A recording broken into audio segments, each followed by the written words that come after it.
नमस्कार, सत्यदर्शन न्यूज मध्ये आपले स्वागत आहे. मी पायल शहा. एक नजर टाकूया आजच्या ठळक घडामोडीवर. अहिल्यानगरमध्ये दगडफेकीनंतर परिस्थिती नियंत्रणात, तरी तणावपूर्ण शांतता. अहिल्यानगर शहरात रास्ता रोको आंदोलन करण्यात आले.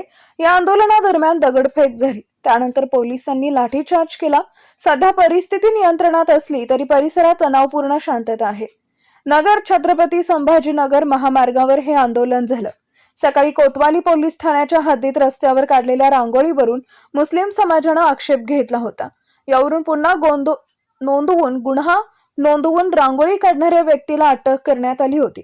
त्यानंतर काही मुस्लिम लोक कोतला इथं जमा झाले आणि त्यांनी रास्ता रोको केला.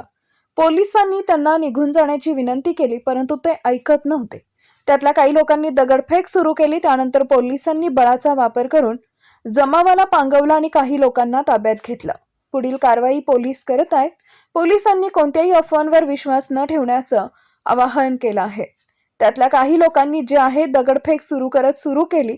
त्यानंतर पोलिसांनी बळाचा वापर केलेला आहे. जो जमाव तो पांगवलेला आहे आणि त्यानंतर काही लोकांना ताब्यात घेतलंय. पोलीस पुढील कारवाई करत आहेत असं पोलिसांनी सांगितलं आहे.